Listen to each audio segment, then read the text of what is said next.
for being here today.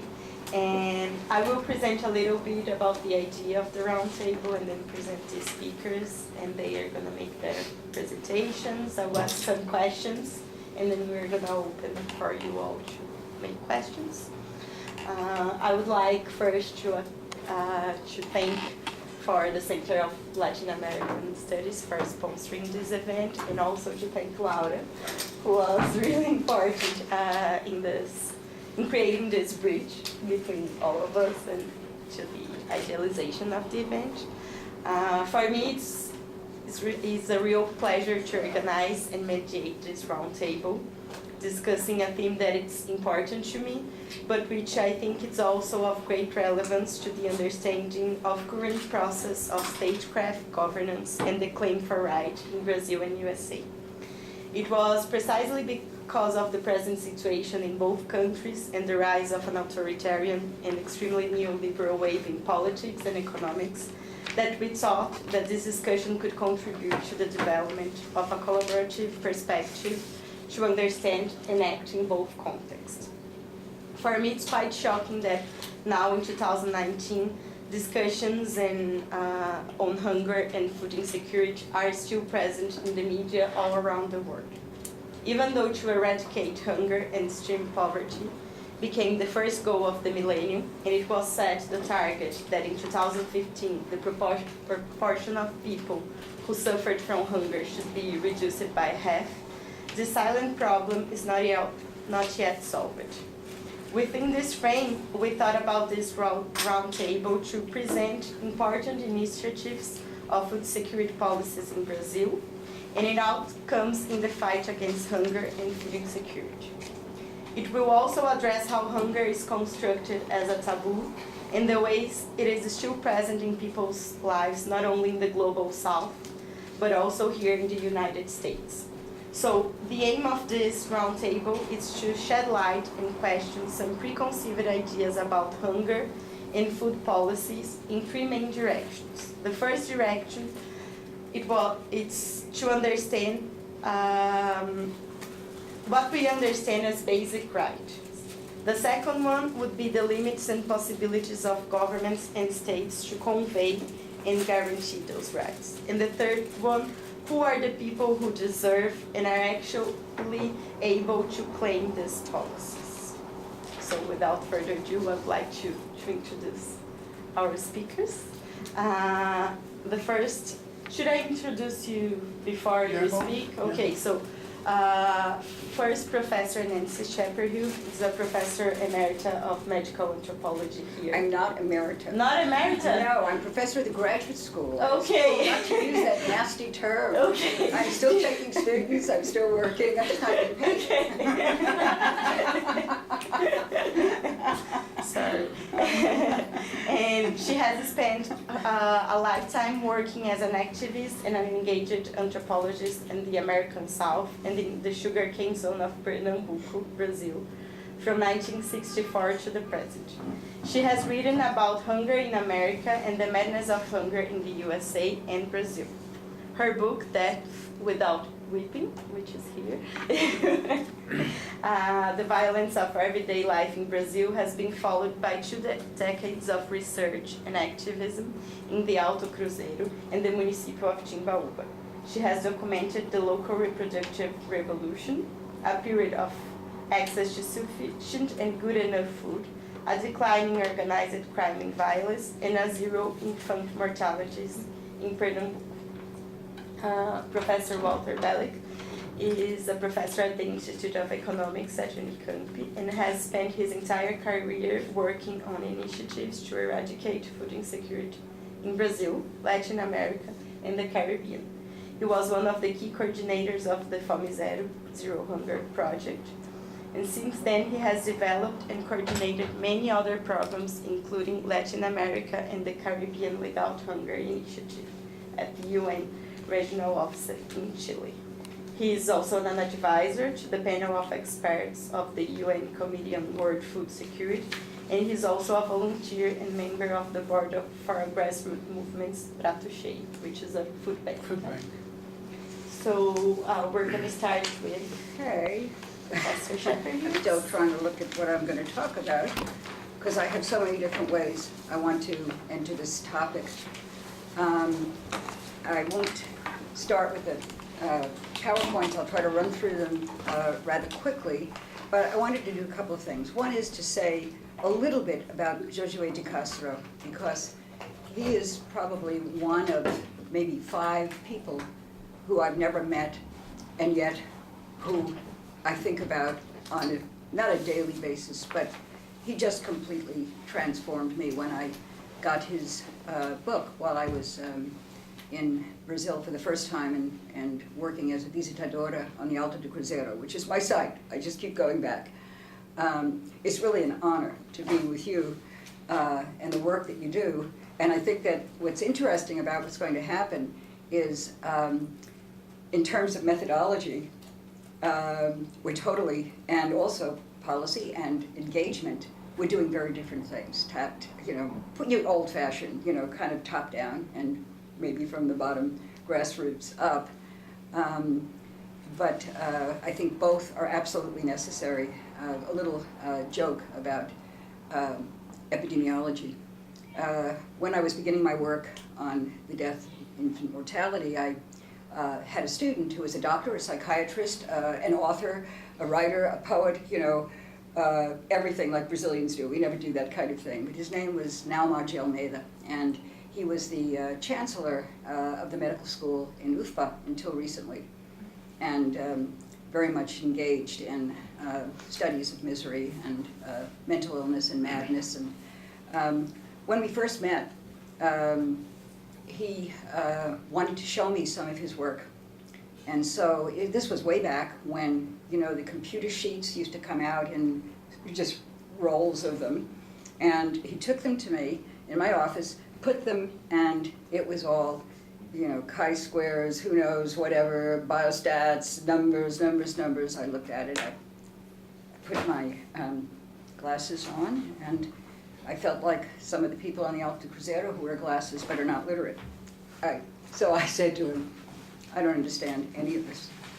And so he looked at me and he said, but I know you're a medical anthropologist, but you're also an epidemiologist. And I said, an epidemiologist without numbers. And he since then wrote a book called Epidemiology Without Numbers. So I think that there are, of course, different methods, different ways of understanding through case study, through a kind of existential phenomenological and Marxist approach, which I've always used. And I think that the two of us together maybe will come up with some different ideas about what hunger is.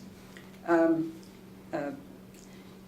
was going to say a lot about Josiah Castro, and I won't. I'll just say that, the very end of the notes that I made today is that he really wasn't looking in any way. He was like an anthropologist because he wasn't looking for any kind of scientific or universal notion of Fome. But like an anthropologist, he was there in the field and very close to people and to their bodies. It's a very sentient book. He was trying to explore, compare, contrast all over the world. Of course, he wasn't in all those places.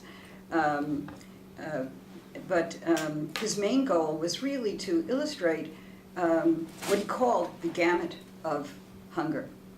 The many qualidades of vitamin deficiencies, from B12 to rickets to vitamin C and whatever.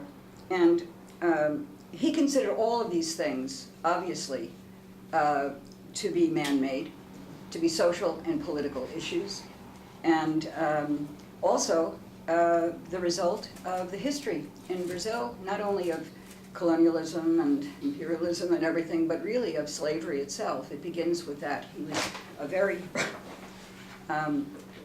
racialized thinker from the very beginning. And so he thought of hunger as a political, it was not a medical disease, but it was a political and a social disease. And his solutions to these problems, and by the way, he does in his there's many versions of, I have about 6 of them, geography and the geopolitics of Fome and whatever. But he actually described himself as an engaged writer, and that his very words in one of his preface of his books says that the particular notion that he had of geopolitics, which was a very, probably some of you know, it was a very edgy term, because it was a term that actually the Nazis had used. And he was trying to flip it and to put it into a new context. But in his book, he says he's an activist. And it didn't come out in some of the English translations. And so these are his exact words, that engaged scholarship can change the world. And he felt you couldn't do it simply outside. You had to sort of be in it. Then a couple of other things about his ideas of how these problems of hunger and of famine and fome and starvation are the same word in Portuguese. He was very close to Francisco Julião, who was someone that I admired a great deal, who was a lawyer and an advocate of the Ligas Camponesas. And he was banished, as was De Castro, during the '64 takeover of the government, and they were close friends and really exchanged a lot with each other. Anyway, in one of my favorite books was called it was in Portuguese, Sete Palmos da Terra e Caixão, or 7 feet under and a coffin. And it was translated, I couldn't find my old copy, Death in the Northeast. And he was discussing there the absolute lack of rights that workers, rural workers had, whether they were sharecroppers or tenant farmers or whatever, or just small farmers. They had no right to work, no right to minimum pay, no right to food, no right to possession of the lands they had. So what these people that had joined the Ligas Camponesas wanted, and I knew some of these people, they were very old in '64 when I was first there, but they told me the stories, seems incredible to people, outside of living a really impoverished and oppressive life. They wanted basically to have their own proper coffin and 6 feet under. And for them, death meant more than life, because life was wasted. It was not that they were morbid people, but they really believed that life would be better once they were. So death mattered more than life, I guess, is what he actually, De Castro himself, explained that. And he said it's hard to get to the cultural and symbolic significances of this with this very basic and materialist argument. So he wrote, in a region where most of the population suffers under desperate conditions of life, it's death, not life, that really counted. So I wanted to say also a little bit about his legacy. He seems to come and go in terms of, people reading him, and obviously, today he was essential in terms of the zero hunger, Fome Zero movement, but also of the MST and Sem Teta.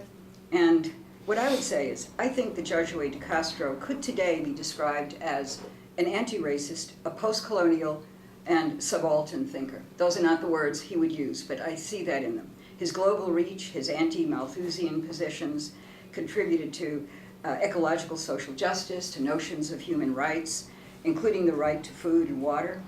And we shouldn't, as I said, forget that De Castro loved the body. He loved, in all of his books and essays, especially in Death in the Northeast and Men and Crabs, he's most like an ethnographer. He pays attention to the senses, the smells, the sickness, the misery, the misery and the taste of death, basically. He had an exquisite attention to the concrete, to materiality, to senses and sensibilities, and to all the feelings and bodily traumas and memories and associations and symbolic representations, in which he was challenging, he says, the disembodiment of science research. So he was really very much like us. I have a lot, I won't say it. Okay, but I want to say one thing, I guess, was that his legacy is strong, most obviously in Zero Hunger, as I said. But I also say that, this is going to sound weird, that Castro was a feminist. Although he doesn't really necessarily talk about gender, he talks about sex a lot.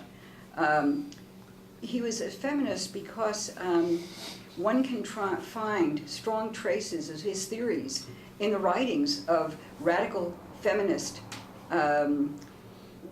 ecological eco-feminists. For example, like Ivone Gabeira, a Brazilian nun and one of Brazil and Latin America's leading, well, she's a theologian, but she's a very odd kind of theologian, writing from the perspective of ecofeminism and liberation theology. And her theory emerged directly from her intimate work with the poor women in the slums and the favelas. She wrote a wonderful book called Longing for Running Water, Ecofeminism and Liberation. And you know, she got in big trouble because she actually supported abortion at a time when it was almost impossible, and paid dearly for it. She actually was a very brave nun who got up and said that she had helped some women get abortions. And they tried to get rid of her, and she was actually silenced for quite a while. Now, some of his critics have suggested, this is a critique that I've been reading, some of his critiques and book reviews and things. Some of his critiques have suggested that his trajectory was really not a success story, but rather an excruciatingly and painful failure. And one reason for this, of the critics, might be that De Castro never solved the contradiction as to whether anti-hunger action should be pursued from above through state and international actions and agencies, or from below with grassroots movements. The thing that bothers me, I guess, is he never explicitly identified his own political field. Maybe someone here can correct me. That you know, he didn't really. He valued maintaining strong and open dialogues with radicals and also with conservatives, something that I think our own countries right now in Brazil and in the US could do. We have to somehow manage to cross over those lines. But hunger itself, what is it? So I said I would say a few words about the phenomenological, and I try to make it as short as possible. It's absolutely short. Just thinking about what people who I have loved and read how they have thought about hunger. So Frantz Fanon once stated, hunger with dignity is preferable to bread eaten in slavery, and that's in The Wretched of the Earth. Simone de Beauvoir claimed that the bread that one eats is always the bread of someone else. It's the bread of another. Sartre wrote that the bit of bread that constitutes one's only food is indeed the very substance of oppression. That's in his notebook for ethics. One of my favorite philosophers is Emmanuel Levinas, and a French philosopher, Holocaust survivor from a war camp in Germany, who argued that to give, to be for the other, which he was, you know, the absolute altruistic, selfless kind of person that I always found an impossible theology, let alone philosophy. But you had to, that in living with others, you know, you're basically, as being a person, you are, all of us, despite ourselves, us taking bread out of the mouth of others. He always wants you, that the bread that you're eating is the bread that someone else could not eat. And his description of real bodily and joyful begins with this claim, what is the happiest thing in life is that we eat bread. Well, let me tell you a little bit about Levinas. And he recalled his time in the death camps in Germany as they were marched out of the death camp to go and work in some horrible slave labor here or there while they were famished and treated with contempt and looked down upon as vermin, as cockroaches, as non-people. But what he said, Levinas, was that as awful as it was, there was one exception to this horror of being, you know, hungry, starved, and also ridiculed, and knowing that you might go to the camps. And he said there was a stray dog who found his way into the camp. And it was a skinny little dog. He was a Holocaust dog, you could say. and they gave him a name. They called him Bobby. And every day when the prisoners returned to their camp, the dog would greet the men and wag his tail, and he knew that he belonged to these people. And so the dog was there in the morning, and he was waiting for us as we returned, jumping up and down and barking in delight. Levinas wrote, there was no doubt that to the dog, we were men. And it was the way we reminded ourselves that we had, you know, a human status. But anyway, let me, I suppose, start with, I had, I don't want to do that. Let me just go and start with a few of these. Okay, so I want to talk about the taboo of hunger. And this is sort of historical, but in Brazil, I have been going back to Brazil, back to Recife, back to Timbaúba, just about every other year. And I've followed, you know, the place from 1964 to 2 summers ago was my last. So here he is, Fome Expressão Biológica de Males Sociológicos. And then I mentioned the other book that one should read is his book on crabs and Fome, um tema proibido. So it is, he's saying, a taboo. It's not talked about. It's been hidden. And one of the things that keeps it hidden is the shame, including the shame of the people who suffer from hunger themselves, which is very, very common. The question, scientifically, what is starvation, was a big topic in the United States right after the end of and during World War II and during the Holocaust. And there was a special nutty guy named Ansel Keys who took advantage of conscientious objectives for people who did not go to fight for reasons of pacifism to fight in World War II. They were really shamed and hated because this was a just war. This was not the Vietnam War. This was a war of the world. It was a war against evil. And yet some of these men said, no, I'm a pacifist. I cannot hold a rifle. I will not shoot anyone. And so what happened is he recruited this psychologist, biologist, sort of four-field social scientist of all kinds, and asked them to take part in an experiment for a full year until their calories were like something like 300 calories a day, and they became totally famished. And here's the rub. If you read that book, and I have a copy of it, you actually will understand from that book what hunger does to the mind, to the body, to the soul, to one's sense of sanity, to sex, to whatever. It attacks every part of the body and the senses. And before he let these guys go, after they almost died doing this, he had 3 months of restoring them. So when I was writing Death Without Weeping, and I was at Stanford at the time, I was talking about this book, and people said, it's a hideous book. It's a horrible thing. It's not acceptable that someone did that experiment. And my answer was, well, it's worth to find out how they restored these men at the end. Because, you know, I think we were talking about when, you know, the camps were broken open and people were falling on the floor from lack of hunger. The doctors did not know how to treat them. But if they had read this horrible book, they would know the incremental, the quiet, how hard it is to take food in when you haven't had it.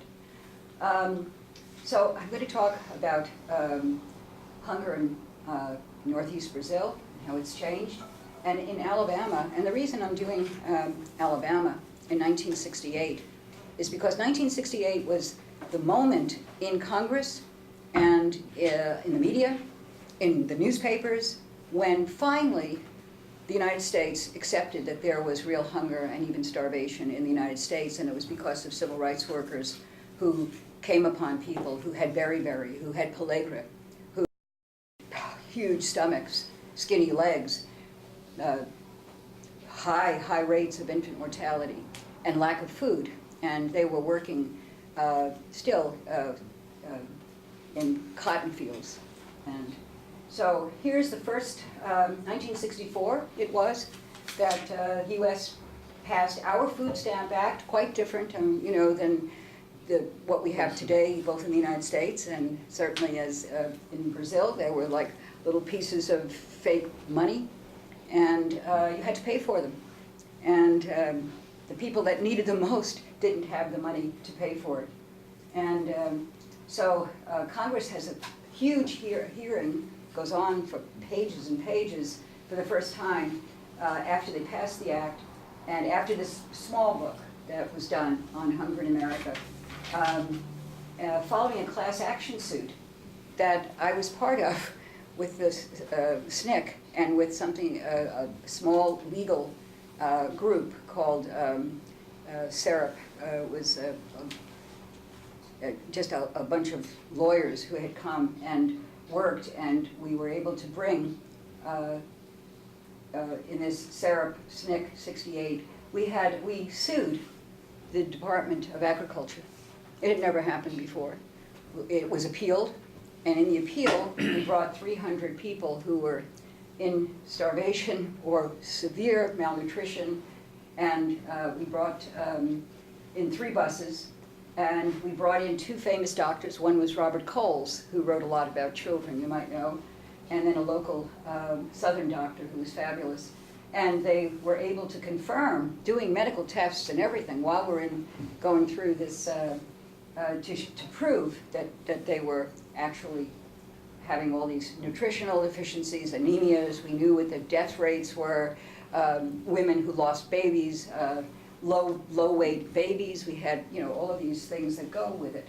And they had been refused food stamps or even free food commodities, which is just leftover junk that the agricultural department wants to get rid of, because in these Southwest black communities, counties, maybe 5% of the people would be white, that they owned all the land, and they controlled everything. And so they said, we don't have to take, you know, we're not going to distribute food stamps. We're not going to have food commodities. And it turned out they were right because of our states' rights. You couldn't force people to take in, or counties, entitlements. So this is, let me see, I need help getting on this. So this is a guy named Charles, and I was there. We were trying to, again, for evidence of what hunger did to people. And how do we get this on? Here. It's there. Okay, it's very short. Oh, but we need... Dr. Wheeler examines the children of a family that can't afford food stamps. Their father had not worked in 5 weeks. Way up, come on. We've got it. Good girl. When children don't get enough to eat, their initial response to the world is mistrust. The children here They're also get up terrified of hungry, whites go to bed hungry, coming into their house. and never know anything else in between. They are hungry all the time. They can't even feel the depth of their own hunger. Even a superficial examination of these children reveals the unmistakable effects that their skimpy, monotonous meals must inevitably produce. In the first year of their lives, these children fall behind. In each subsequent year, they fall further behind, and they never catch up. Malnutrition impairs their performance for life.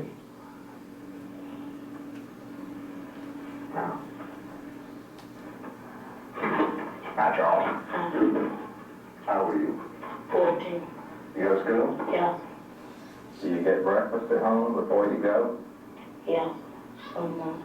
Have peas. You have peas. Yeah. Well, when you get to school, what do you have to eat there? Yeah. You don't have anything to eat when you're at school? Is there any place at school where you can buy something to eat or get something to eat? Do they cook a meal for you there? Yeah. So why don't you have some? I don't have money packed. You don't have the money to buy it. Yeah. How much does it cost? 25 cents. 25 cents. It costs 25 cents to have something to eat at school. Yeah. Well, what do you do while the other children are eating? Let's sit down. Where do you sit? Let's sit where children be sitting. How do you feel toward the other children who are eating when you don't have anything? Be ashamed. Are you ashamed? Yeah. They hard. Why are you ashamed? I don't have no money. Okay. So that little piece of this hunger in America really touched America, I can tell you. Because I was in the Freedom House in Selma, and we got hundreds and hundreds of letters of people with $1, $2, $3, $4 saying, please feed this kid. And we said, don't worry, Charles is being taken care of, but we need this money to start rolling the food stamp problem and more, suits against the government and whatever. He was even remembered during a Democratic convention about 2 presidents ago, and I forget who was just giving this opening speech and remembered this child and his shame. And the answer that people gave, white, black, different classes, different ethnic groups, was nobody in America should be ashamed of being hungry. And yet that's one of the consequences of hunger. Then these are some more of the people I worked with. Same situation, same problem, no food stamps, no nothing. There's their daughters. It looks like it would be somewhere from Africa, right? Not in an hour from Selma. Here they are today. I visited them 2-3 years ago. And these are the Burns daughters. They're living on the same land, but all the cotton's gone. All the whites are gone. They're just black counties now. And so a lot of them do have to take the welfare. I mean, that's what they have. They do the jobs that they can. One works in a cafeteria. They're looking at the pictures and saying, that's me, I can't believe it. Look at what we looked like. What would people think? And at one point, those images went into a museum. The person who took those, the really incredible, is a guy named Geoffrey Clark. He died of AIDS about 10 years ago, but his mother gave me many of his photos. Okay, so, we have hunger. It's not just black hunger, it's white hunger, it's Appalachian hunger, it's urban hunger, it's not just rural hunger. And so here's the prevalence of what we now call food insecurity. I had argued with Walter that I think the use of the word is like the militarization of food, and that since hunger has been so hidden for so long, we should give it a name. But really the hunger is referring to the subjective. And it's to the individual, and it's a very different thing. New Mexico, by the way, we were living, my husband and I, in New Mexico. I was doing some research. And, New Mexico was even worse. It topped Mississippi in 2018 as the hungriest state for children. And it's unbelievable. This place that is so stunningly beautiful is also stunningly poor. Okay, just very. Yeah, these are some of the images from the 1980s, okay? Powdered milk was one of the big problems, and, Trump wanted to bring back, didn't he, in one of his tweets say that Americans should use, milk, not necessarily Nestle's milk, but that it's better than, wasting your body by nursing. So these babies weren't nursed, and very complex reasons. The mothers just said, how could I, as skinny as I am, ever produce any milk that's worth anything? I have it, but it looks bad. It doesn't look anything like powdered milk with manioc flour or farina or rice that they put into it at that time to make a kind of a mingao. And I'd say, but we don't have cow's milk. This small little thin-looking blue milk is good milk, but it was very hard to get them off that. And these are images. Medicine was more available to people than food in these places. So there's a little boy who was 3 years old, couldn't walk, couldn't talk. And here's a Franciscan nun who just fell in love with the little guy and found out that he was literally being fed tranquilizers because he cried so. But this is, again, where knowing something about starvation is, it's really hard to get people and babies who have not eaten with their tiny bellies, stomachs, they just shrink and you can't take it. They really have to almost do with little, just drops of it at first. Boys were often on the alto more, so there was gender differences that were quite pronounced. I mean, I have the data on that. And then this was how the municipio of Timbaúba, the favorite mayor, who I actually also liked, Jacques Ferreira Lima, when I asked him, I gave him the data on the infant mortality rates in the 80s. I said, Jacques, you've got to do something. You've got to do something. I mean, he came from a fazenda himself and was kind of a bit of a cowboy. And he said, you know, you're right. And then he opened up a free coffin factory right in the municipal, right there in the prefectura's building. And and the people of the Alto still say, Jacques was the best person we ever had because he gave us free coffins. That we didn't have to be buried in coffins that were borrowed and then brought back. And children were the ones who had to bury babies because it was believed that mothers could not sustain that. But I thought it was socializing children to understand that death is every day, that death is normative, that death is not. And so, okay, then, you know, over the years, what happens with hunger and with having access to food did have an important impact on the second and third generation of my original people that I had studied for my book. And so they said, yes, well, you know, when I was a kid, I had to carry my brother to the grave, and I never want to have that again. Or I know how my Mai had 15 babies, and she lost, you know, how many of them.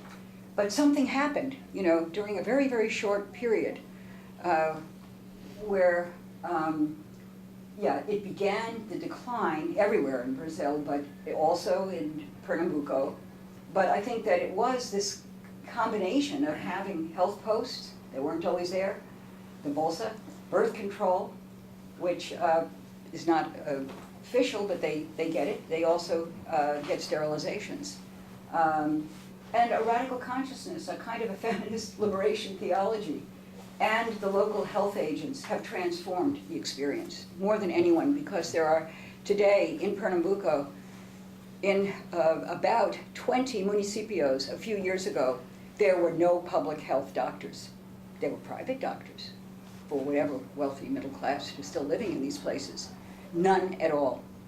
And my last trip, there were no doctors. And so the only thing you could do for women, this is a municipio of 55,000 people. And when they were pregnant, the only thing that the health agents could do was to use cell phones and call Caruaru, or call Nazaré da Mata, or call this place and say, can we bring? And of course, many of the women, just including one, just gave birth herself. What can you do, she said. So here are the women who would be like the second, third generation, and they're telling their stories about their mother's lives versus theirs, and their intense desire to have no more than 2 or 3 children. And that's what it is. I mean, I've been checking this out. And how did it come out? Well, I think I said that before. I think especially I put so much faith in these health agents, and also the sterilization and the after-day pill that people do get. And and also their breastfeeding. And look at the weight. I love it. I love them being fat. I know it's not good, but I'm from a Czech background, and being Zoptic is really being healthy and good. Almost everybody on the Alto today is a little overweight. That's another kind, I know, of maybe malnutrition, but also just happy to show that they breastfeed. And here's the Zero Hunger. They have community food pantries, and again, about contraception.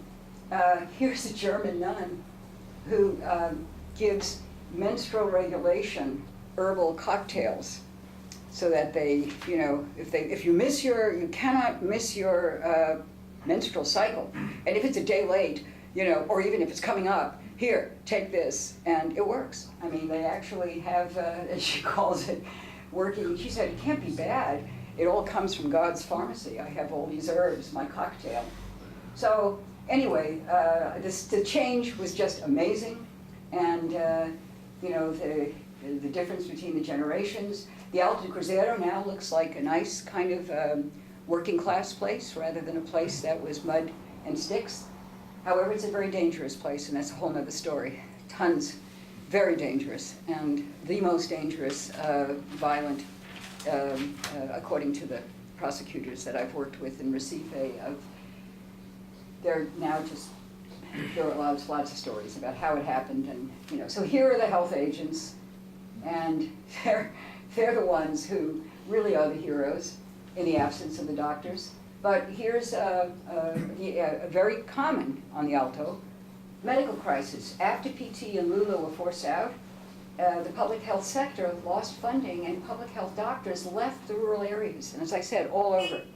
And by 2015, there were no doctors in this municipio, and they had to go wherever they could go, and some of them, like her, just did it at home. And she had help. She had help from a hesitator, not a parteira. This is a woman who kind of sang and said, come on, come on, come on, the baby's gonna come, the baby's gonna come. So, I mean, can you imagine that in a place that's, you know, gone through so much, had so much, and how quickly you can lose it when, you know, the doctors aren't being paid well or whatever. So these are, I had meetings with the 120 health agents, and they explained how difficult it was for them.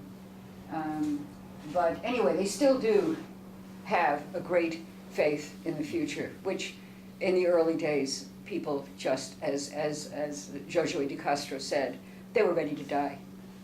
And they often would say that, don't worry. You know, a child would say, don't mind, I'm not well, don't worry. I'll go. And so the one problem that came back, and I just wanted to use this, is the Zika and chikungunya really attacked Timbaúba. There were lots of cases. Luckily, they had good care in Recife, in the hospitals. But they never knew. Everybody got sick in 2015 during Carnival, a little bit after that. But they never had the tests to distinguish whether it was dengue, chikungunya, or, you know, Zika. And I believe they can discriminate that, but they just didn't have it in any of the hospitals, so nobody really knew. And so here I was, you know, talking to some of the health agents on one of the other mojos in Timbaúba about, you know, how frustrated they were. And it's like waiting for Godot. The women that got pregnant and they knew they were sick, but they all said, oh, Chica, we were Chica. How did they know they were Chica and not Zika? The only way they know is from the birth. So, you know, there was quite a bit of it. But the wonderful thing is that they're much beloved, amazingly, because, you know, during the other times that I was there, you know, earlier in studying infant mortality, babies were let go if they weren't going to survive. And you just didn't know if these are going to survive, but they call them our little angel babies. And so they took the term, anjinhos, that they used for the babies that they were letting go, now for the ones that they're going to hold on. Much. So anyway, these are some of the people I've been working with for ages. A midwife, Marcelo, who is a kid who was one of my research assistants and, you know, is now a politician and a historian. And these are sisters and daughters of a woman that died recently who I had worked with forever. And so that's that on that.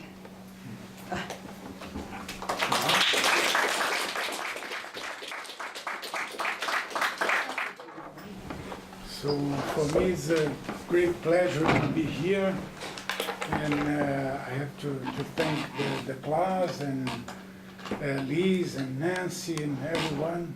It's thank you for having me. This is a very nice discussion. that moment.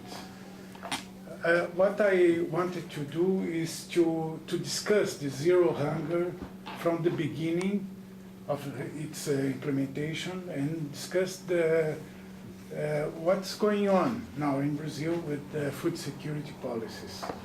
I'm going to follow my notes, otherwise I will get lost, so I apologize for that. Okay, we are going to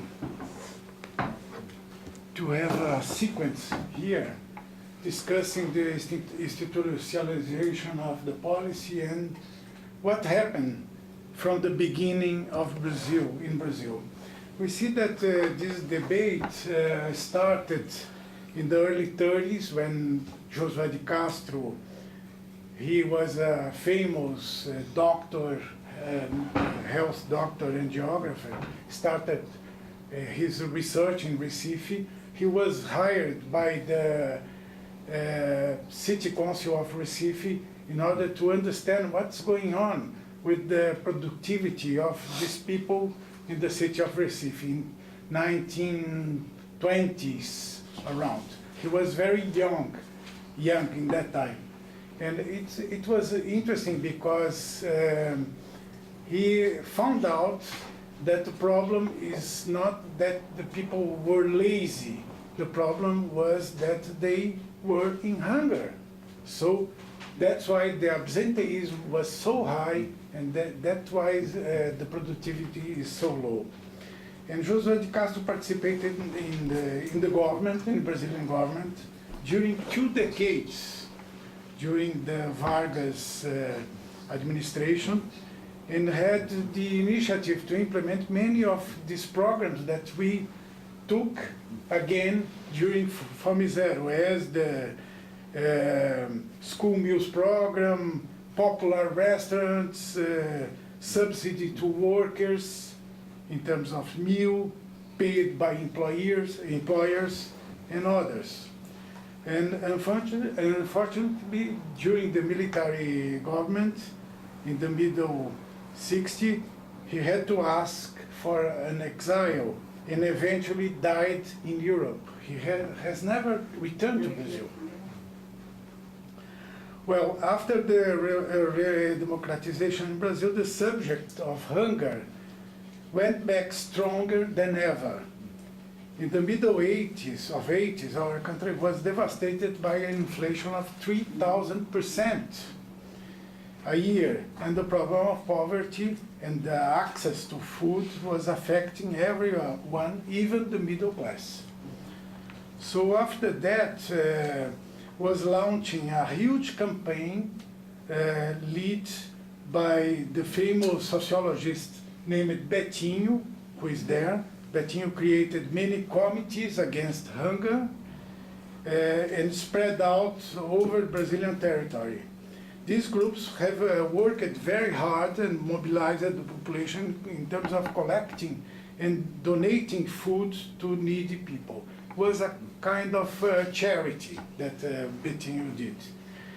In resume, Fome Zero was a political and technical response to these important demands that came out from the grassroots movements at that time. And then we have this Josiah Castro, who was an inspiration for everyone. Josiah Castro was a man of government, and maybe was the first who have written on hunger.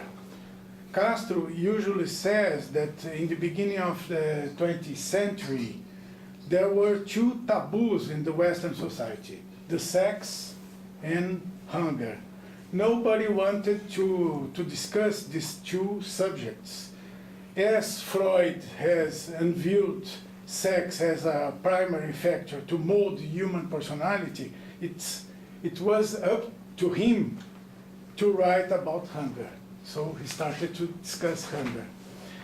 And after many books translated into dozens of idioms, Josiah Castro was conducted to the presidency of the first FAO Council in the United Nations in the early 40s.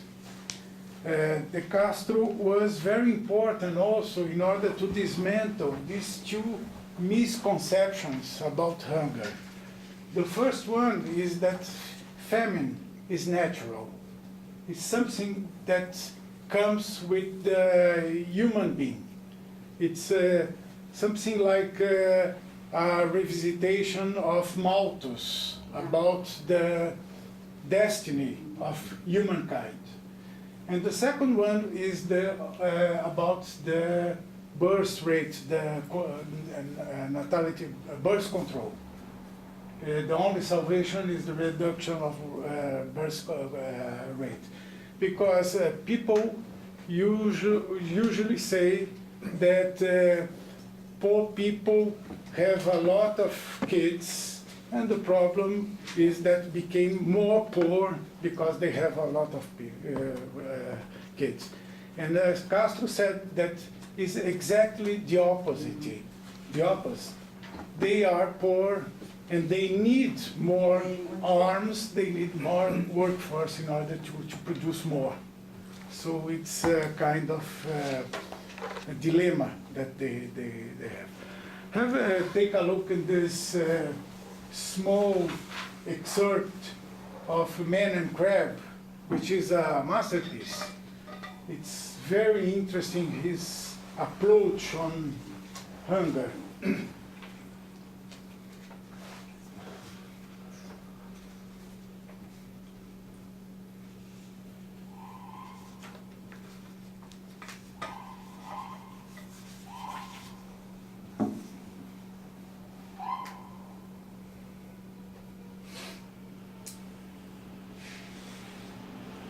So that means that hunger is not a local phenomenon, it's a phenomena from the humanity. You see that the name of this excerpt is the discovery of the hunger.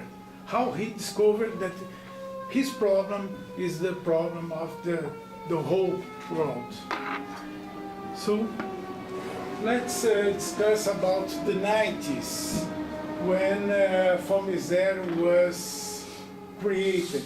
We started to discuss hunger in the early and late 90s, and we see that that time the usual theory about hunger in Brazil is that Brazil didn't produce enough food to feed the people. That was completely nonsense, because Brazil was a very large producer of food. But usually the programs to combat hunger was presented as supply programs in order to produce more. And it was another point, interesting point, is that that time, during the 90s, the problem of hunger was a urban problem. Brazil has more than 80% of people living in urban areas. So all the solutions that were presented before to rural areas could not be used anymore. So we need something new to supply and to give access to people from urban areas. Another important thing after the Castro is the problem of the hidden hunger. It's not only the amount of calories that we have to provide. We have to discuss the lack of nutrients, other deficiencies that provokes the undernourishment in these people. So we need to tackle different publics with different kind of policies. This is the map of poverty that was discussed in 2000. This publication was a big scandal in Brazil because it was sponsored by IPEA. IPEA is a state agency of statistics, and they produced this map showing the proportion of poor people in each municipality in Brazil. And as you see, in the north of Brazil, we have the dark green. We have 50% or 60% or even 100% of people living there below the poverty line.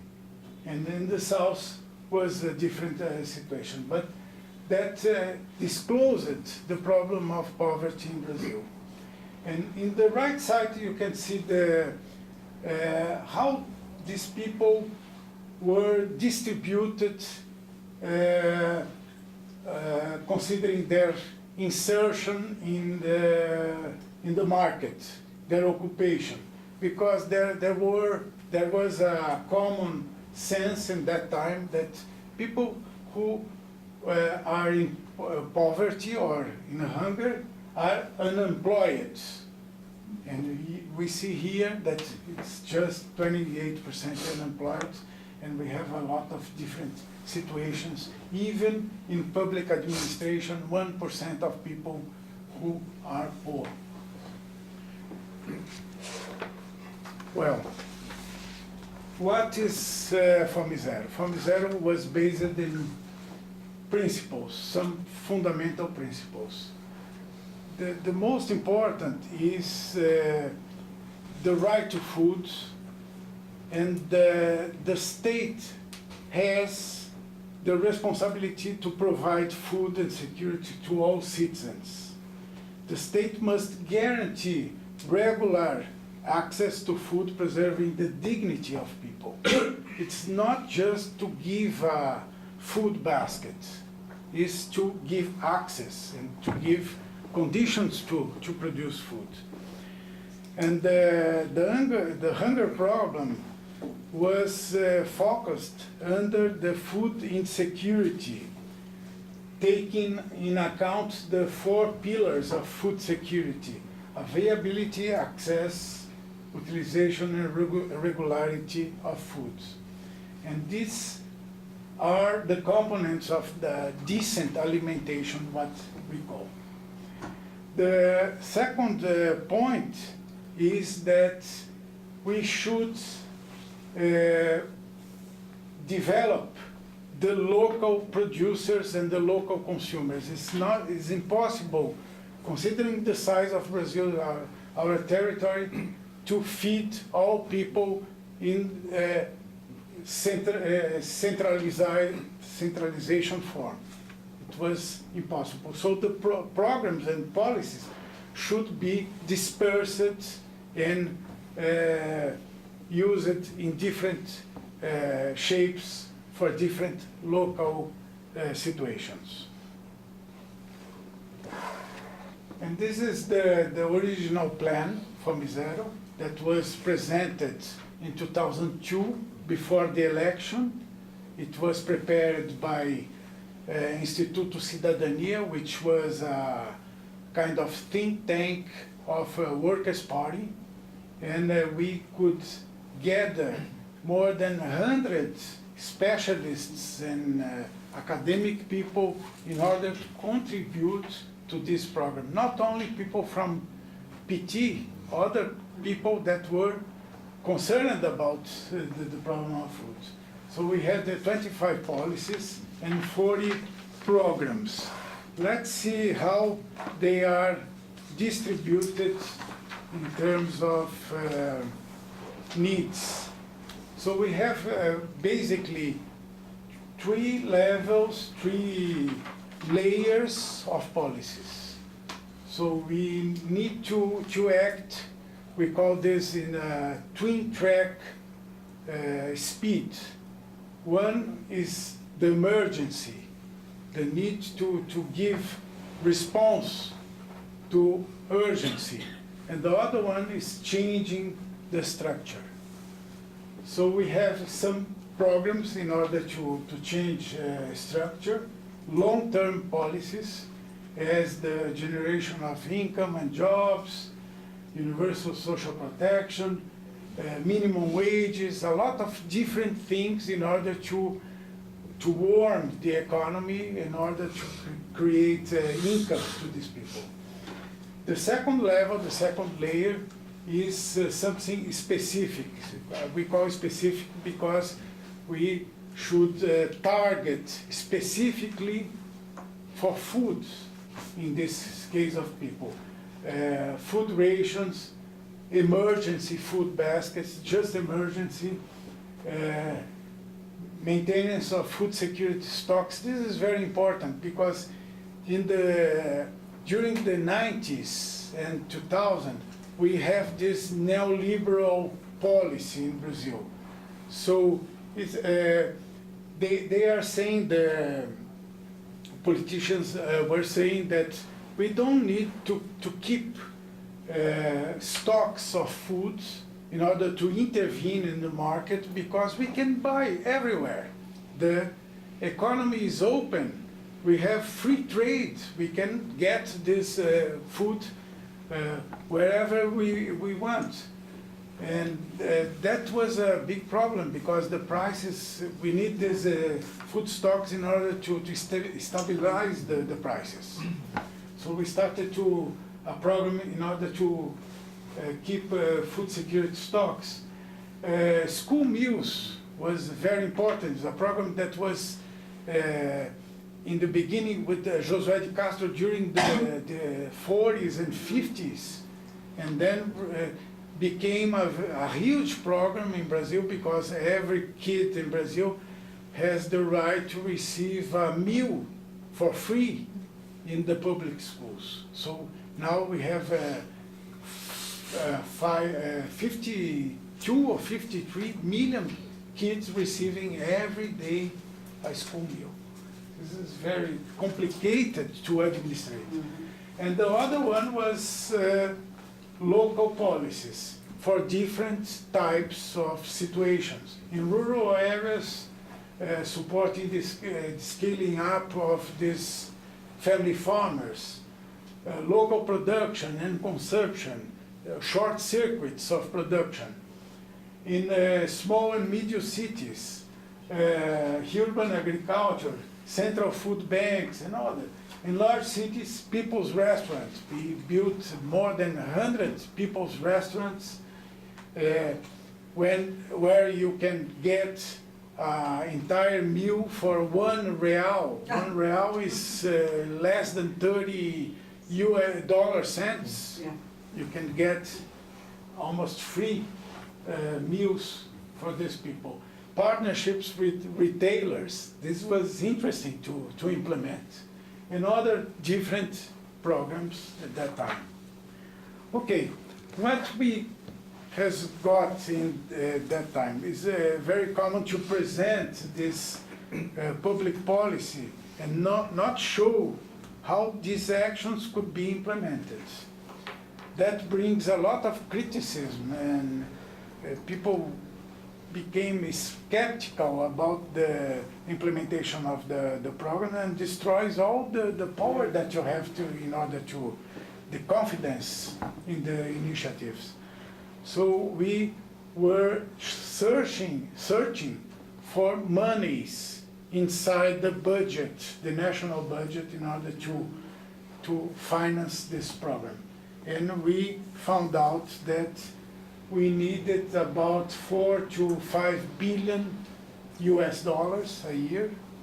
That's around 4% of Brazilian budget in order to finance this program, in order to end hunger in Brazil. It's nothing. And the surprise is that the money was available because we had in that time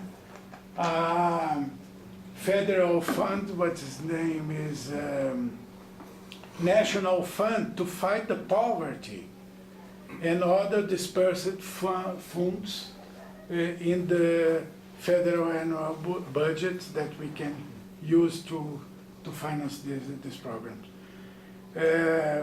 And other interesting thing happened with donations, because when we started the program, people understood that it will be another gigantic program of donations, a kind of teleton or a kind of something that you call people to give money. and they started to flood a lot of money to the program, and it was quite difficult to manage with this money. We didn't have even an account to receive this money.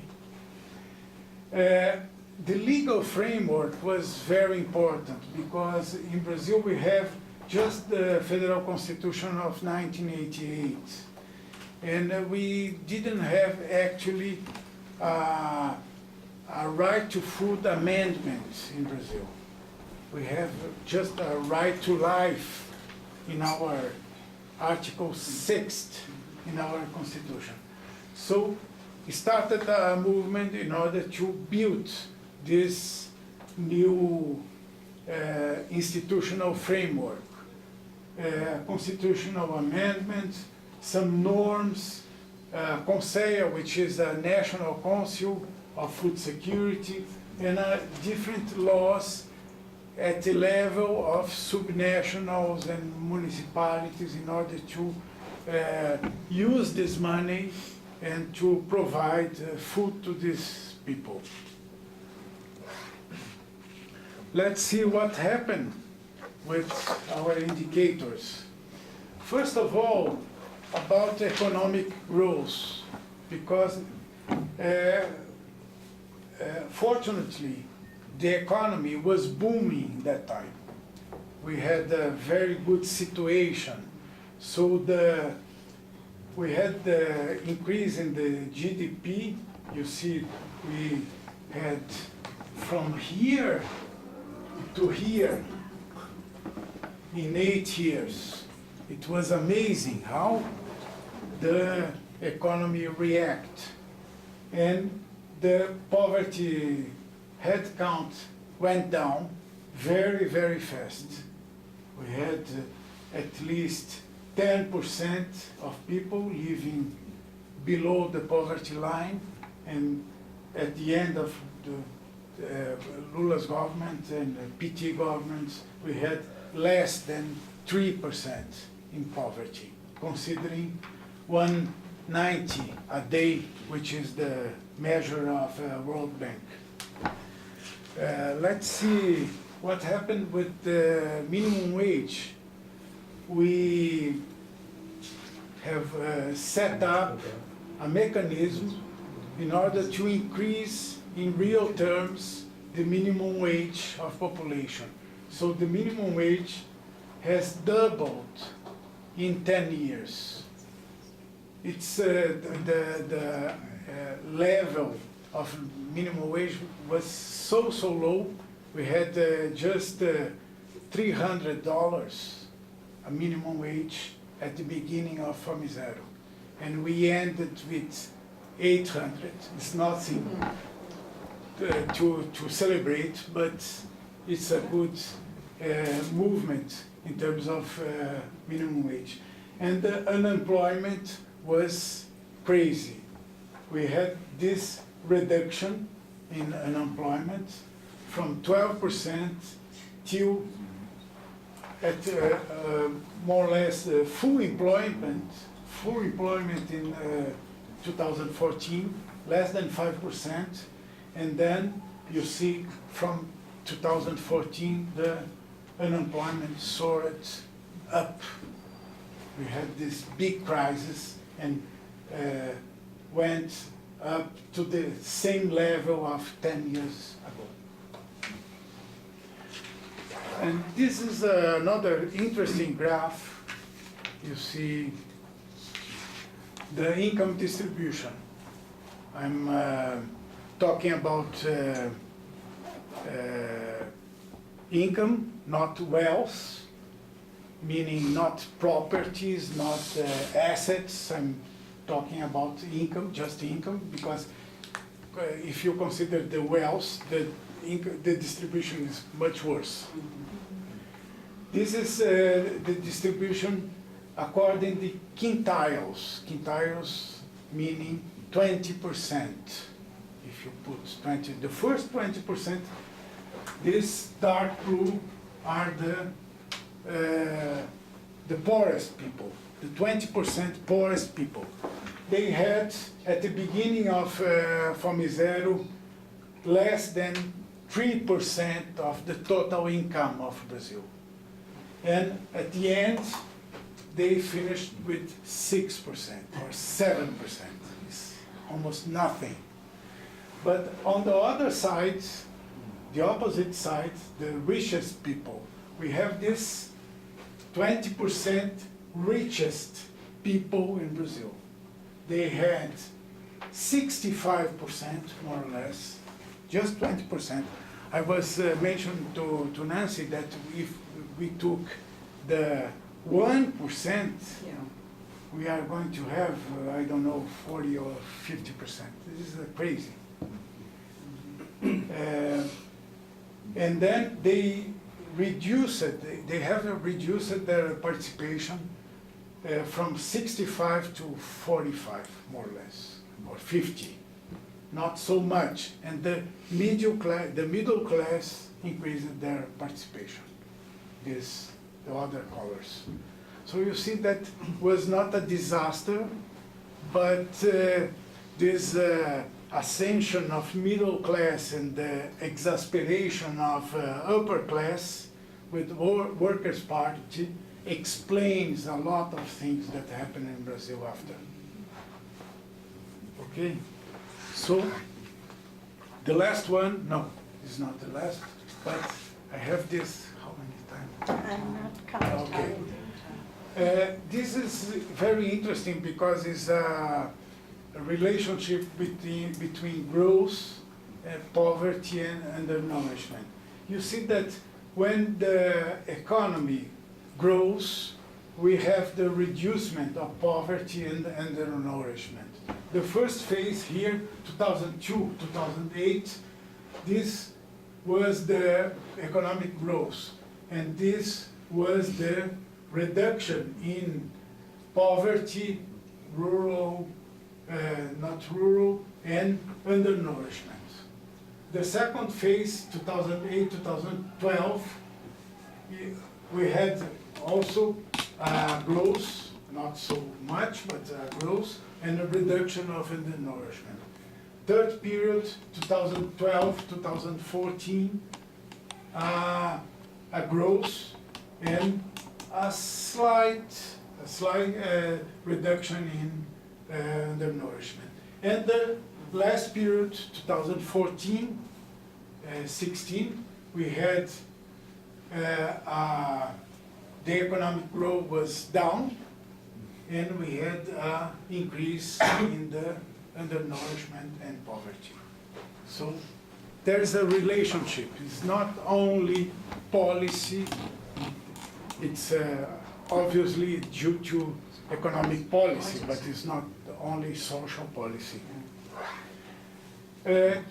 These are some figures about food security and nutrition. First of all, the undernourishment. We started with about 6 or 7% here, and then we have reduced it to less than 3% in the final period. And one is mortality rate, which is much more complicated, infant mortality rate, because this is a long-term indicator that you should invest a lot in order to reduce fast the mortality rate. Depends on infrastructure and other things, health and other things. Okay, what happened with these programs? Following the same distribution of structural, specific, and local. We had some programs that went beyond the expectations. In terms of structural, Bolsa Familia, which is the conditional cash transfer program, we had a very good response of population and the government. It started because at the beginning we didn't have even we call this a registry of poor people in Brazil. We had different registries.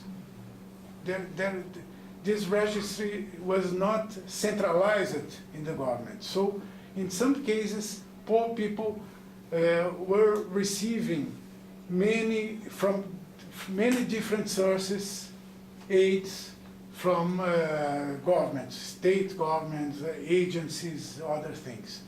And in other cases, some poor people were out from this registry. So it started with a big effort. Brazil invested a lot.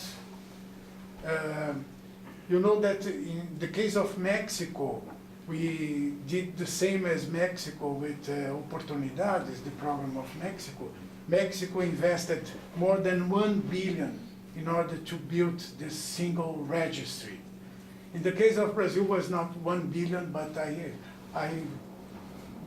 might say that perhaps half of this, $500 million, in order to get information about people. Because people are in Alto Cruzeiro, which is, they are lost there. You don't know about them. Even they don't know identity cards. They don't know information about these people. So there's a lot of invention about this. The other one is the minimum wage and social protection, considering all kinds of social protection. For elder people, for newborns, different types of people, we have different programs in terms of guarantee nutrition for them. Specific programs, the school feeding program, which is a very successful program, because we managed to include a lot of people, and it's connected with Bolsa Familia, because Bolsa Familia has two conditionalities. One is the attendance to schools, and the other is health control. So in terms of school feeding, we increased the attendance to school, we increased the, how to say this, their profile in the school. They produce more in school because they have now a proper meal in schools. Food stocks, healthy food promotion. This was a big discussion in Brazil about what is healthy food promotion, and the government decided to control and to state what the labels of the food from food industry has to put there. That was a big discussion there. Food industry regulation and local. I wanted to highlight the cisterns program, which was very important, because in northeast of Brazil, as Nancy mentioned, the problem is water. They live in a semi-arid area, and they need water. But it's not a desert. They have water from the rainy season. Yeah. So the problem is how you could collect this water and use for the whole year. So a lot of different NGOs started a program in order to build systems to collect water. And the program was very interesting because they train people to build these systems, and at the same time they give classes in order to teach them how to read and write. It's based on the Paulo Freire, yeah, system. And at the end, now we had more than 1 million cisterns working in Northeast. So you don't need this huge infrastructure system. You have just this cistern in order to provide the water. Okay. And I would like to depict two programs. The first one is Bolsa Família. You see here how the program increased the participation. This is the number of families. We had in 2013 14 million families participating in Bolsa Família, which means if you multiply for 4 people, you have at least 60 million people receiving Bolsa Família in Brazil, which is very low, but is a good initiative to take these people out from the hunger. And the amount of money transferred to these people is in US dollars, $8 billion. It's not so much, and they receive at least $35 per family in this situation. And the other program is the school feeding. We have this school feeding program, which had appendix that is the need to buy food, to purchase food from family farmers. So since 2009, the government decided that 30% of these biddings need to be to family farmers in the rural areas of this local municipality. So it became a very important program because you see in this map in 2014, the green area show municipalities buying from 30 to 100% of food from local producers. This is a new market that was open to them. And after that, the government increased the program, saying that also they can sell food to other government facilities, as the army, hospitals, universities, and other things. So as the government is a big buyer in our society, during the PT administration, it was decided that most of this food should come from small farmers, and not from that old gigantic suppliers that Brazil had, and they control as a mafia the system to sell food to the government. So let's try to finish, to say that some programs went wrong. We had problems with a lot of different programs that were proposed at that time. The first one was land reform. If you take the land reform that was presented as one of the main structural programs of Fome Zero, you see that almost nothing happened. The expropriation of land during Lula's and mainly during Dilma's was very, very low. During Dilma was almost zero. And they used it to give land to landless movement from public land. They decided not to annoy the landlords and the terratenientes of Brazil, and decided to use this public land. So we didn't have a good situation. The second one was housing.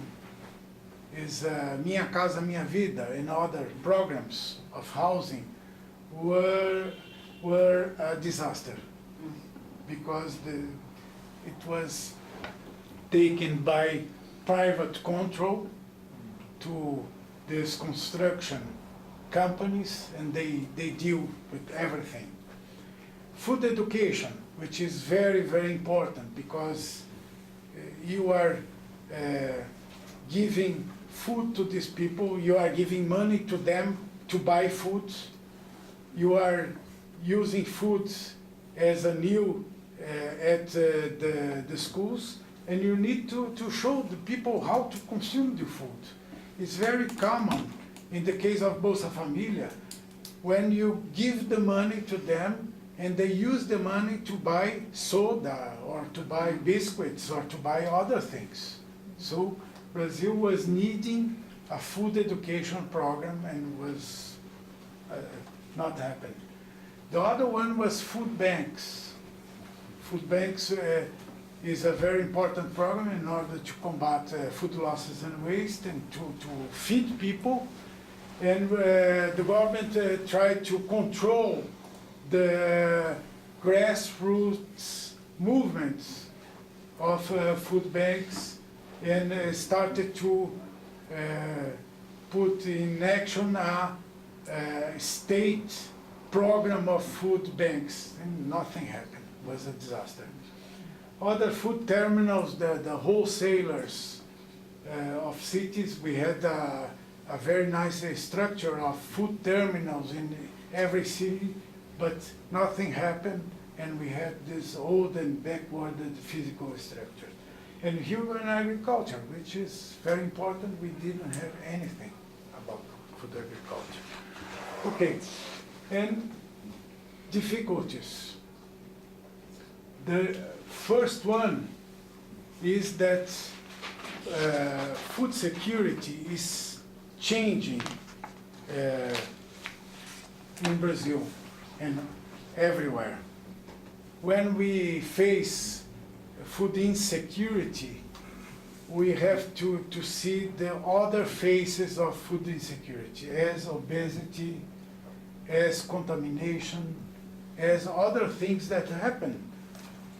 For instance, the climate change that is changing completely the life of small farmers.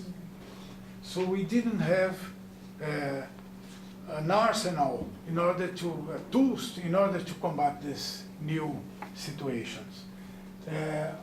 Other is the problem of the multidimensional poverty and hunger, because Bolsa Familia is a good program, but gives money, just money. Money is not a response for this situation. In some places you don't have even a market in order to buy food.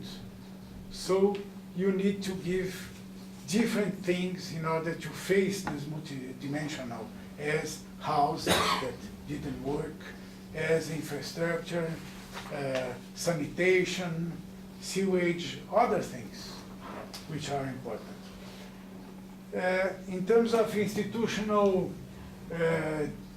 difficulties, we had this demobilization and lack of participation of channels. It's a pity to say that, because Fome Zero started with the mobilization of people, but at the end, after 10 years, as a kind of, people don't want to participate anymore. The people think that you have a kind of new clientelism in this situation, so you have to reformulate, make your mind on in different ways in order to improve the programs. And I can say during the second mandate of Dilma, lack of political priority of food security. The Conselho, which is the Food Security Council, was not asked for anything. The government is not didn't care about food security, and no budget. Okay, and what we are having now, setbacks, risks with the new government. First of all, the destruction of the social protection network. So we have this freezing of the national budget. So many social programs were frozen. So we don't have money to give to these programs, important programs, and so social protection network is losing.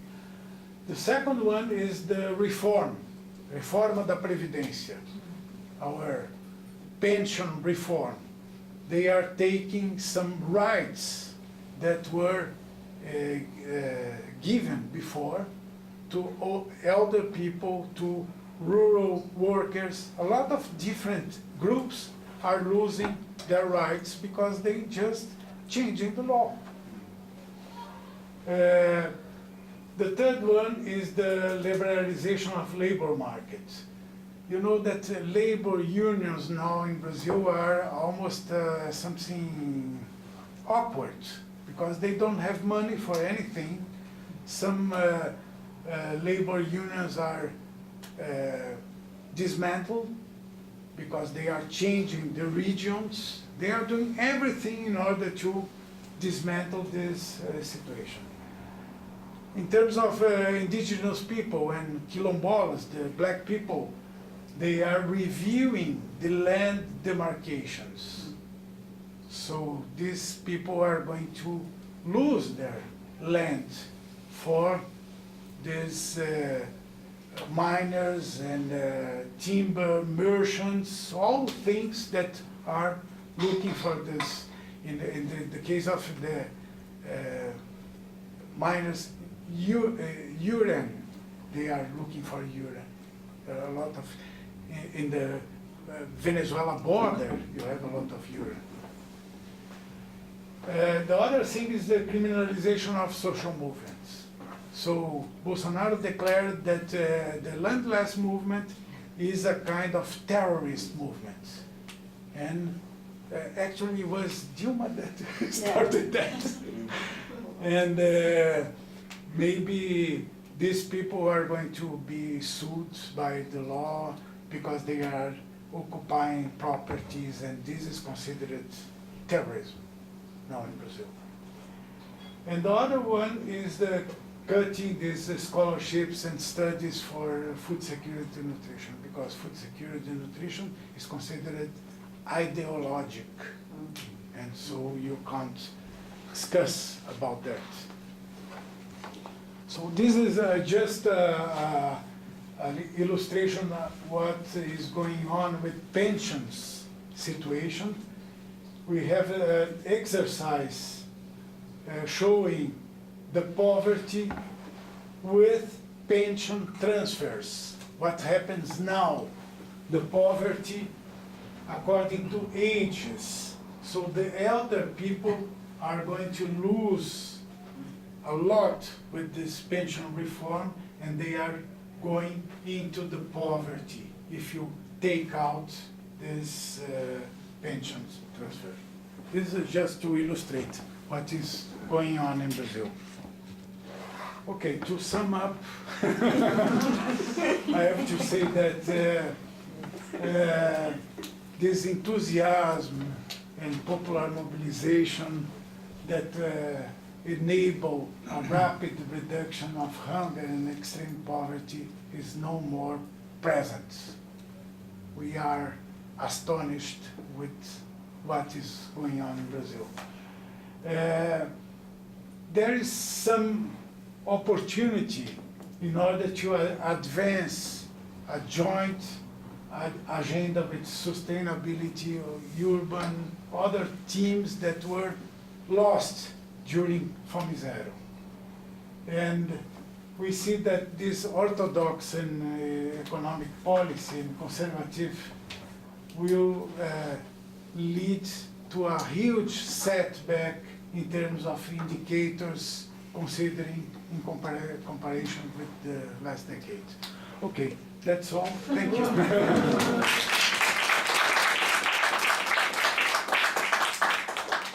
So I was thinking, I don't know, because of the schedule, maybe I can make some questions and open Open it up because should everybody people have been make the sitting a long questions time. and then you have some minutes to answer. Is it okay for everybody? So when I was starting this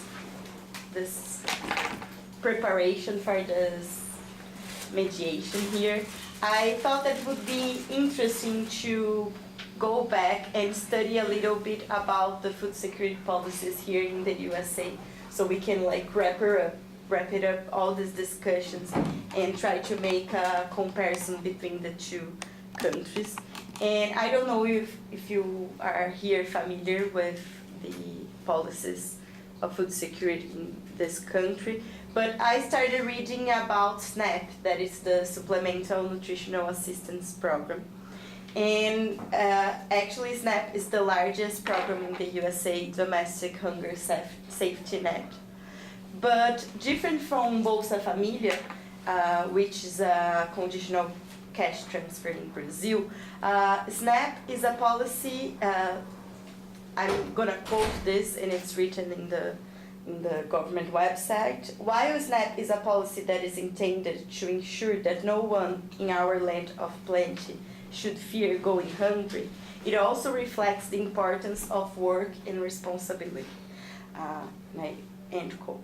Which means that the program demands all recipients to meet work requirements unless they are exempt because of age or disability or another specific reason.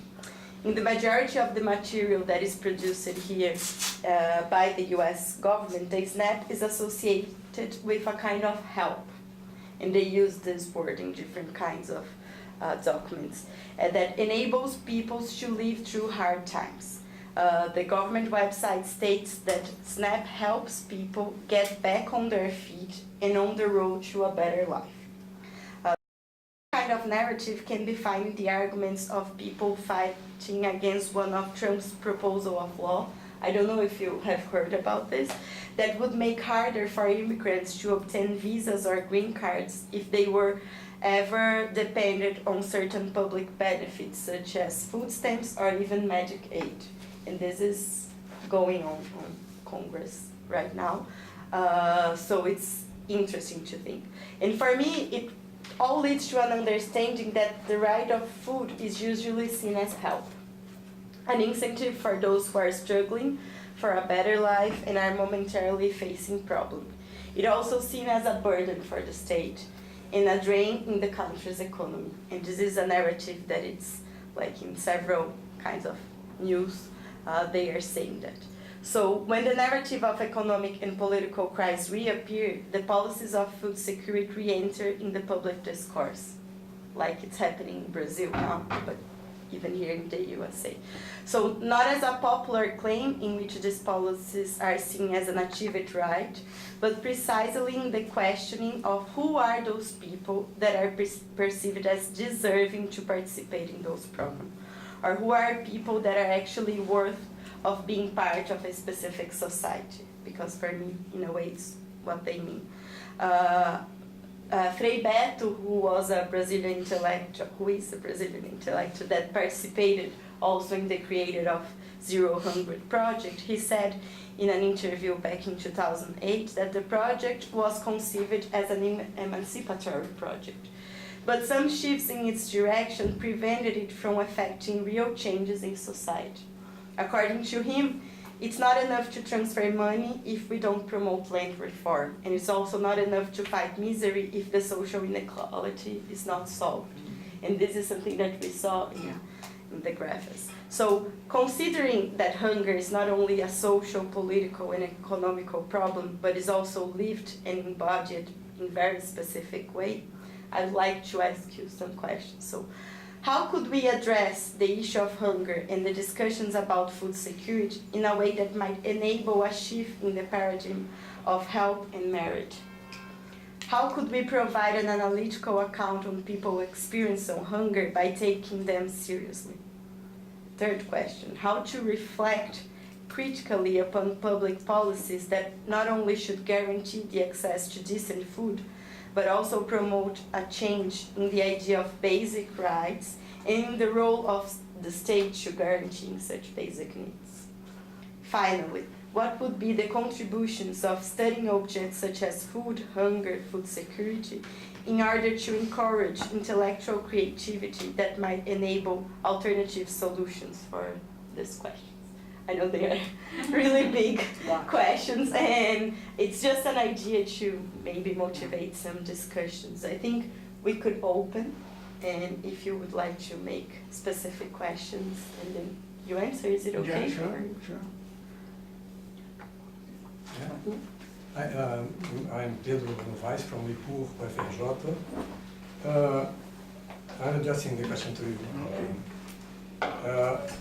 When presenting one of the final charts, the one on growth, you mentioned there is not only policy, it's growth. So I understood above all. Social policy. Yeah, of course. Previously, you mentioned that there was a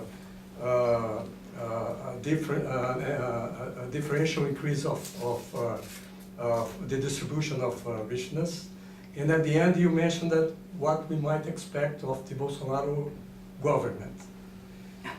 What would be exactly the role of policy, not the role of economic growth? Because of course, I guess that Bolsonaro and his Ministry of Economy is willing to say it's just growth. Mm-hmm. So what is the role of policy? And by the way, very good presentation, very good roundtable. Somebody else would like to ask a question? I think because of time, it would be better if everybody.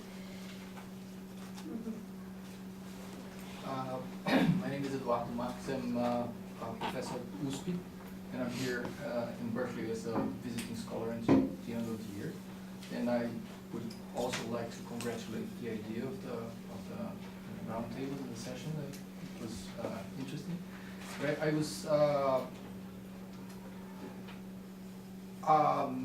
I wonder if we don't have to include the whole issue of inequality reduction and social indicators betterment and also poverty reduction and also hunger reduction in a broader scenario, which is not just focused, for sure not on Fome Zero, is focused on the broad spectrum of policies that the Lula and Dilma governments produced, and several of the elements that were presented actually are associated with other things.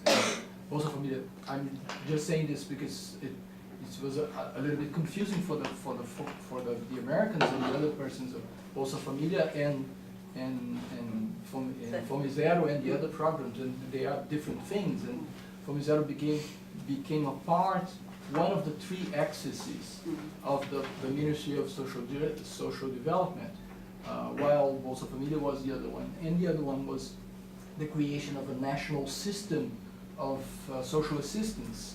And these three things actually are associated with the idea of social assistance as right, that brings us back to the Constitution, 1988 Constitution, and to the laws, the Lei Orgânica da Assistência Social, and other things which were being produced strongly in the community of social assistance, with a lot of actors and people fighting advocacy for these things during the Cardoso administration, before the Cardoso administration. So there are plenty of actors and fights and things which I think we have to make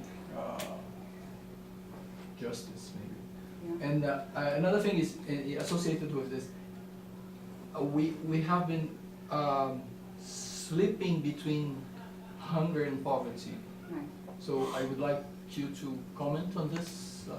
Obviously, these things are associated with, but they are different. And and they have associated with different policies.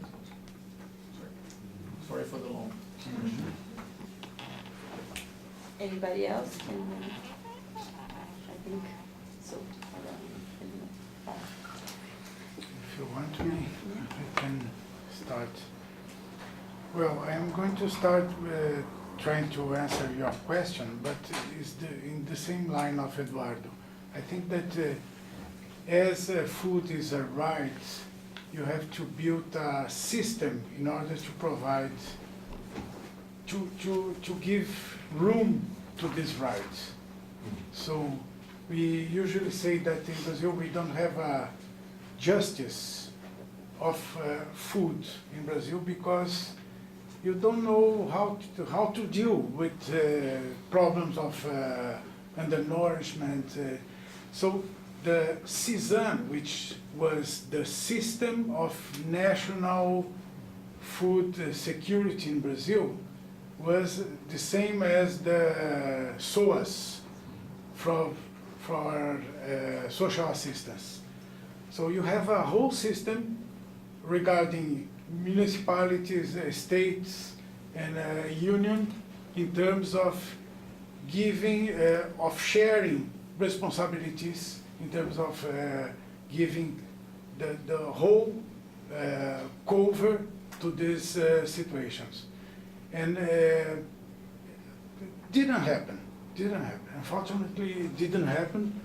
The architecture was okay, but the problem is that you put together all these bureaucracies is very, very difficult in order to work with these people. So I think that in broader scenarios, as you asked it, I think that we should discuss how to incorporate the problem of hunger, considering all these situations. And you asked, what's the difference between hunger and poverty? And I might say that you have hunger in the times, in the Castro times, was a very specific thing. But hunger now has other meanings. Perhaps food security or food sovereignty, you can enlarge the concept with other things. It's possible.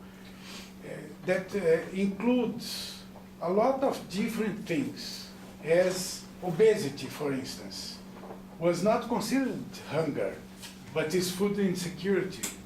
Or you have different types of these food surges that we have, contamination of food. This is a problem of policy in Brazil or in other countries. So you need to focus in a different situation regarding food, not only combating the poverty, because to combat the poverty, I should say that maybe combat the poverty is easy, because if you give some money to these people, they just pass the threshold of poverty. It's easy.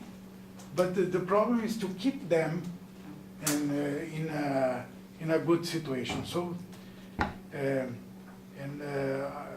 answering Pedro Novaes about the role of the policy, I think that growth is very important. Growth is impossible to do things if you are in crisis. And what happened before Lula or before the Real, we have to recognize that Real was very important. The Real program, which stabilizes the economy. It was impossible to deal with 3,000% of inflation. How could you create jobs or do things in this scenario? So the role of policy is to show the trends, to show how to do. Policy doesn't mean intervention, but could be regulation. for instance, or could be examples, or could be new, the future that you have to point out. So maybe I Yeah. could Well, let me answer your, just, yeah. yeah, I can respond to that. Because poverty, just like hunger, is very different from different regions. From, you know, the Sertão is people completely different than the people in the Zona da Mata in what they think is food and what they think they need to have, what they desire. I'm lacking, I suppose, in all the discussion of policy, that question, what does the people desire? And I'm not hearing it. I'm not hearing what the people, you know, what the people are saying. There has to be ways to access that. And I can tell you that in these, you know, because I know more than Timbuktu, I know Pernambuco pretty well from a lot of the Northeast. People are doing social cooperatives. They are creating their own food kitchens. They are, you know, coming up with different recipes. There's so much creativity that is kind of lost in this. And this humor and whatever. I was telling the story about about the Hato no Saco. One of the mayors decided that there was a problem with rats and that he wanted to get people to go out and catching rats. And of course they were worried about disease, obviously. And so they made this program that went all over the world, actually, made Tembuba very famous because Hato no Saco, a filé no prato. What the hell did that mean? You know, a rat in a sack and meat, you know, fillet meat on a plate. What were they doing? Were they eating rats? And of course there were all these comedic things. And actually, it was quite a good program, except it was unacceptable outside of Timbaúba because they did get rid of all the rats. And people brought them right in front of the prefeitura and laughed. I mean, they had a sense of humor. They're not stupid, you know. They know there was a kind of a you know, like the Pied Piper in Hamlet, getting rid of the rats, and then they were given fillet, and they were able to solve, you know, that problem. But you haven't talked about cooperatives, which are very important in many, I think, in urban areas as well. They were very, very strong for a long time. And do they not exist anymore? Are they not looked at? Where, you know, 10 people get together and they have a great idea and all of a sudden they have a license to do things. I guess the other thing is we're not really talking about race here and gender and sexuality and all of the types of people that live different lives. And, you know, well, one of the things that Josiah Castro was talking about was, and also Sartre and others, is the relationship between sex and hunger. Between, without, you know, I think, you know, it goes different ways.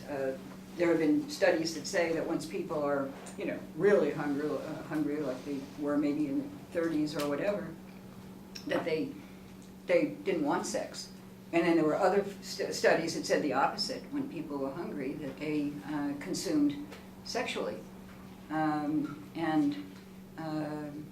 Anyway, I just feel there's a psychology of this that needs to be into this, not just what I call sort of an existential understanding of the lived experience, but to know more about people who may even be illiterate, although now most people in Pernambuco do read. I mean, there's a limited number of people who are totally illiterate and they're old. And I've seen all kinds of experiments. I mean, of people getting together and saying, hey, you know, we're in Brazil. We have all these herbs and things that we have never thought to eat because people thought that was like eating grass.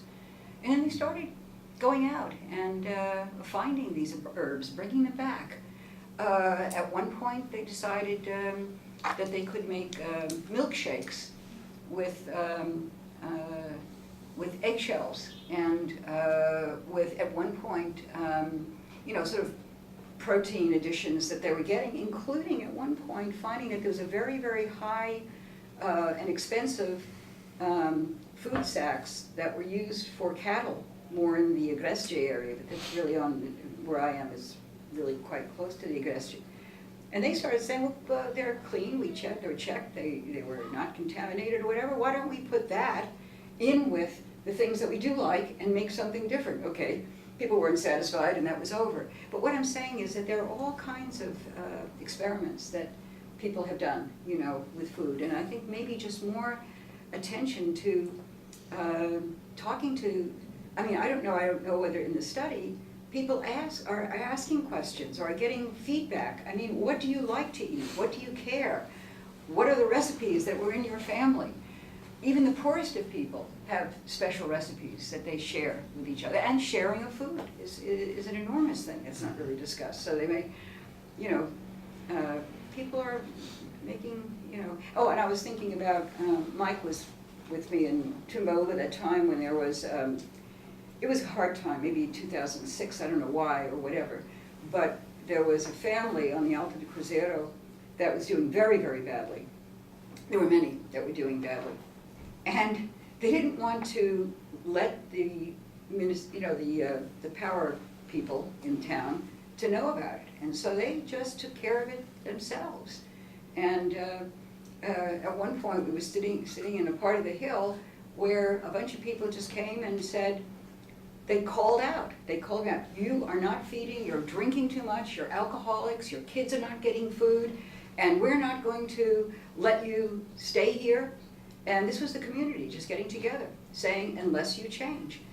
And then they realized that there was something wrong mentally, probably alcohol excess or whatever. They even, you know, had that look of having too much alcohol. And all of a sudden, the people just came out themselves and they said, how did we let this go so long? Of course we're going to do it. And all of a sudden, they were cleaning the house, they were bringing food in, they were having a party. By the end, everybody was kind of okay. So I guess, you know, there are so many resources beyond, you know, having something that's, you know, or that should be part of the policy. I don't know. I don't know if anybody has experiences of that, of people in their own communities, you know, kind of fixing. You know, it's a resource that should be part of this, and more feedback from people about how they feel about food. I don't know. I mean, there's different tastes. As I said, between the town and it's how much beef matters or how much, you know. One of the problems I think too is that fiesta food that used to be very specific is now, you know, at everybody's hands and not so good. I think. In at least 2 slides, you mentioned I understood as the importance of the Lula government in the changing of what happened in Alto Cruzeiro. Of the government? Yes. Well, I did. I mean, I said that all of these programs, the PT, did help them, and especially, but you see, in Pernambuco it's different because they felt that Lula was theirs, you know, because he had come from there. And so they wanted to make it work. And they were very proactive, I would say, in how to deal with commodities of food and how to, you know, have, well, they called them, you know, food kitchens. And they took the food and they combined it. And they had parties with it. And it was a way of building, yeah, it was a way of, it was very important. I guess that's maybe part of that, but I don't know, to have, maybe some of the people can sort of, their own experiences about it, or, I mean, you've been in favelas forever, but how do people think about food? Yeah, I mean, there are definitely collective kitchens that were, at least where I lived. Yeah. But also, I mean, programs, for example, kids getting food in it's like after school programs. Yeah. So that were donations that were not federally funded, but rather through NGOs. Yeah. Because there wasn't a federal school in the community that I lived in. I guess maybe some of us talk about the United States and about, you know, our problems with hunger. and anyone who walks the street knows that, you know, we have our own problems that have not been really mobilized as much as they should by people who have no homes and people who, and also students. We have quite a few students who are hungry, I know them, because when I taught an undergraduate class, we focused on the food pantries and whatever, and there was a lot of, you know, people having only food for, you know, 2 meals 5 days a week, and then on their own in the weekends and not having it, and having the same sense of shame. They didn't, it was really like closed behind the door. Nobody else can come in while we talk about this. I said, no, nobody else will come in, we could talk about it. So that hunger still has that sense of self-guilt, self-blaming, self-shaming. It's just horrible, and so I don't know if there's any, you know, I mean, I'm not always a great friend of psychiatry or of counseling, although my husband's a counselor, clinical counselor. I think that, I don't know if that's part of a project to say that that might be a good thing to have. And since the money is going to women, I don't know, maybe just some more thinking about how women care about men. I'll tell you how they feel in Alabama, and I showed you about that. It's a hard story to tell. They throw their husbands out, as do, you know, people in many favelas or whatever, and just think that. I was sitting with a bunch of women in just a couple of years ago, and talking about their problems and what were their main problems, and were they getting enough food? Yes, you know, they were. That was all kind of taken care of, but they said we still have problems, and they said too many menses. I said too many menstrual, too many menses, too many menses, like menstruation. Too many mens. Just too many menses. That's really caused all of our problems. Caused problems about the distribution of food, the problems of rape and sex that was going on, you know, within the community and whatever. And so it just seems to me there's so many complex issues here about race, about class, about notions of the good. They're really going to be different from place to place, you know. When I worked very closely with, there's a picture of that nun who was taking care of a lot of business, and she was from the Sertão. She could just not believe how sickly and little and poor people were in the Zona de Mata. And she said, are we different species? She said, we in the Sertão, we're tough, we're big, we're strong. We ride, you know, women ride horses, and, you know, we run cows, and these people are just so passive and impossible. Then, of course, she did fall in love with the people and whatever. But her ideas of food were completely different. And one of them was that she would grab babies from women in the Alto and say, you're not taking care of that baby. And so, you know, she would concoct something to give, and then she would take, I kid you not, P2 and give it to the babies. She said, they'll eat well and they'll sleep better. So these are the things, you know, one has to know. What do people really think about food? And about how you take care of children. At what point, you know, do they eat the same food as you do or whatever?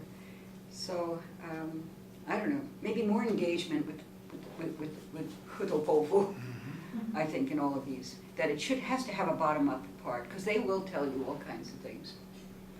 I think the idea of the roundtable was more to provoke these discussions, right? Yeah. And I think it was really interesting. I think we Do you like ran out of time. Can I ask right? one question though? Because what do you think of the word? I mean, I was very critical of the title of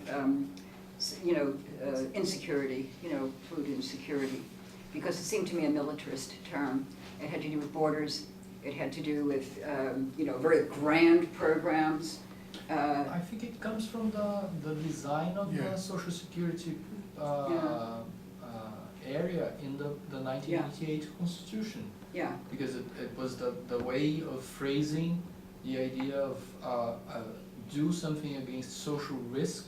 yeah, And so there's a part of the budget, the Brazilian budget, which is called for security yeah, policies.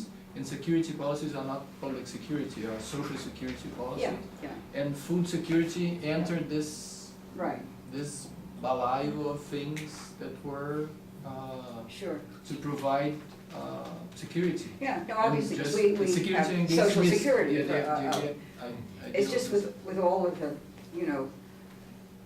Because guess- it's an international term. yeah, It comes after the Second World War, yeah, when the countries discovered that it was impossible to mhm, survive just with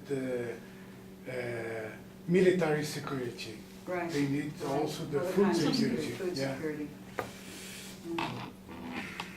So we'd like to thank you all Oh, for well, the, thank you all for coming, really. and we can continue the conversation if we want, informally, with food, maybe.